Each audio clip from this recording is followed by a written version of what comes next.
अस्सलाम वालेकुम, कैसे हैं आप सब। उम्मीद करती हूँ आप सब ठीक होंगे। तो आज की इस वीडियो में आप लोगों को बताने वाली हूँ कि आप लोग घर में DIY राइस क्रीम कैसे बना सकते हैं। ये जो DIY राइस क्रीम है ये आपकी स्किन को हाइड्रेट करती है, उसी के साथ साथ ही आपकी स्किन को ऑयली बिल्कुल भी नहीं करती। और हम जितने भी इंग्रेडिएंट्स इसमें ऐड करेंगे वो सब के सब एंटी बैक्टीरियल और एंटीऑक्सीडेंट्स हैं और उनके अंदर हीलिंग इफ़ेक्ट्स मौजूद हैं जो आपकी स्किन को बहुत ज़्यादा अच्छा कर देंगे। जैसे कि आप सभी जानते होंगे कि चावल और चावल का पानी दोनों ही बहुत ज़्यादा पॉपुलर ब्यूटी इंग्रेडिएंट्स हैं। ये हमारे स्किन ब्राइटनिंग और स्किन वाइटनिंग में हेल्प करते हैं। उसी के साथ साथ हमारे फेस में जितने भी रिंकल्स होते हैं उन सबको ख़त्म कर देते हैं, जितनी भी फाइन लाइंस होती हैं उन सबको रिड्यूस कर देते हैं। तो फिर आइए चलते हैं इसे बनाने की तरफ। सबसे पहले हम इसमें ऐड कर देंगे 1 tablespoon of rice flour यानी चावल का आटा। अगर आपके पास चावल का आटा अवेलेबल नहीं है तो कोई परेशानी की बात नहीं है। आप नॉर्मल जो आपके घर में चावल होते हैं उन्हें पीस लें और फिर उन्हें छान लेंगे तो आपके पास फाइन चावल का आटा आ जाएगा। चावल का आटा हमारी स्किन के लिए बहुत ज़्यादा बेनिफिशियल होता है। अब मैं एक फ्राई पैन के अंदर 1 tablespoon of rice flour add कर दूंगी जो हमने पहले मेजर करके अलग कर लिया था। और राइस फ्लावर ऐड करने के बाद इसके अंदर अराउंड 1 कप पानी डाल दूंगी। अब फ़ौरन पानी डालते साथ ही हम इसे विस्क की मदद से इसे विक्स करना शुरू कर देंगे ताकि इसमें कोई भी लम्स न बने। और अब हमने इसे पकाना शुरू कर देना है। हम मीडियम टू हाई फ्लेम पे इसे पकाएंगे ताकि इसमें फ़र्स्ट ऑफ ऑल इसका बॉइलिंग पॉइंट आ जाए। जैसे इसका बॉइलिंग पॉइंट आएगा तो हम इसकी आँच जो है वो मीडियम कर देंगे, इसका फ्लेम, फिर हम इसे पकाना शुरू कर देंगे।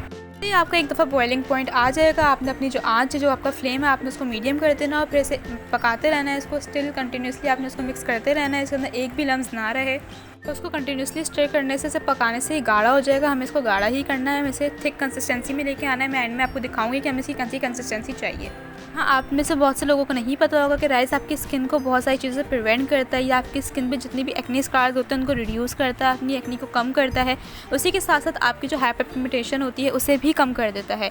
आपकी स्किन पे जितने भी डार्क स्पॉट्स होते हैं ये उन सबको रिड्यूस करने में हेल्प करता है। आपकी फेस पे एक ग्लो देता है, आपकी फेस पे शाइन देता है। अब मेरे यहाँ पे सारे के सारे जो लम्स थे वो ख़त्म हो चुके थे, तो अब मैं स्पैचुला की मदद से आपको दिखा रही हूँ कि अभी भी इसमें अच्छा खासा पानी मौजूद है। अभी हमने इससे भी ज़्यादा से गाढ़ा करना है। इसकी कंसिस्टेंसी मैं आपको दिखाऊंगी एंड में अच्छा खासा गाढ़ा हो जाएगा। तो अभी आप इसे कंटिन्यूसली इसे मिक्स करते रहें। आप इसे मीडियम टू हाई फ्लेम पे पकाते रहें ताकि ये गाढ़ा हो जाए। जब ये गाढ़ा हो जाएगा तो फिर हम इसे एक बाउल में शिफ्ट कर लेंगे, तब तक आप इसे पकाते रहेंगे।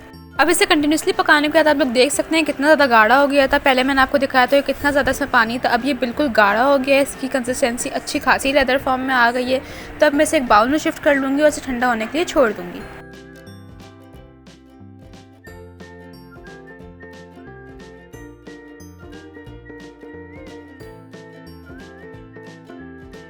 अब आप लोग यहाँ पे देख सकते हैं हमने अपने चावल के आटे और पानी को अच्छी तरह पका लिया है। ये ऑलरेडी क्रीमी टेक्सचर में आ गया है। तो अब हम इसके अंदर अपने नेक्स्ट इंग्रेडिएंट्स ऐड कर देंगे। इसमें मैं ऐड कर दूंगी 1 tablespoon of aloe vera gel. Aloe vera gel में मौजूद होता है विटामिन ए, विटामिन सी और विटामिन ई। ये आपकी स्किन को मॉइस्चराइज करता है, उसी के साथ साथ आपकी स्किन को बहुत ज़्यादा हाइड्रेट भी करता है। ये आपके एजिंग प्रोसेस को भी स्लो डाउन करता है। हम इसको इसके साथ मिक्स कर देंगे अच्छी तरह। इसके बाद इसमें मैं ऐड कर दूंगी 1 tablespoon of rose water. Rose water आपके फेस पे जितना भी एक्सेस ऑयल आता है उससे कंट्रोल करता है। उसी के साथ साथ आपके फेस के जो सेल्स होते हैं, स्किन के जितने भी सेल्स होते हैं उन सबको रिलैक्स करता है। साथ साथ आपके फेस में जितनी भी रेडनेस होती है या अगर आपकी स्किन सूज जाती है, अगर उसमें इरिटेशन होती है तो सबको भी रिड्यूस कर देता है।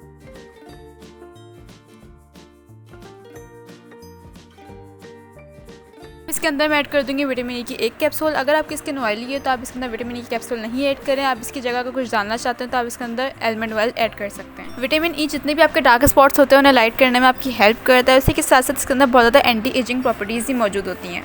सब चीज़ डाल के हम इसे अच्छी तरह मिक्स कर लेंगे।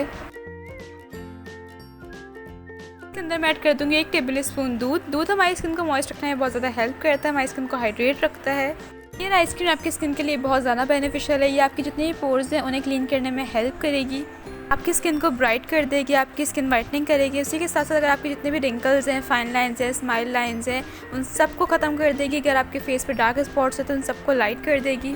अगर आप इस क्रीम को डेली सुबह और रात में लगाएंगे तो आपकी स्किन पे जितनी भी लाइंस आती हैं वो सब खत्म हो जाएगी। आपकी स्किन पे शाइन आएगी, आपकी स्किन ग्लो करेगी।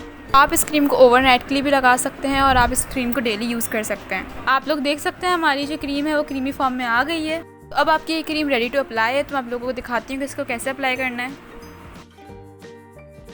अब मैं आप लोगों को इसको अप्लाई करके दिखाऊंगी। इसको अप्लाई करने से आपकी स्किन पे बहुत ज़्यादा इंस्टेंट ग्लो आएगा। ये आपकी स्किन पे फ़ौरन एब्जॉर्ब हो जाएगी। तो आप लोग देख सकते हैं हमने घर में ईजिली DIY राइस क्रीम बना ली है। ये कितनी ईजी थी और आपके घर में अवेलेबल चीज़ों से आराम से बन सकती है। आई होप आप लोगों को मेरी ये वीडियो पसंद आई होगी। अगर आए तो इस वीडियो को लाइक करना नहीं भूलिएगा। उसी के साथ साथ मेरे चैनल को भी ज़रूर सब्सक्राइब कीजिएगा। फिर मिलते हैं इंशाल्लाह एक नई वीडियो के साथ। अल्लाह हाफिज़।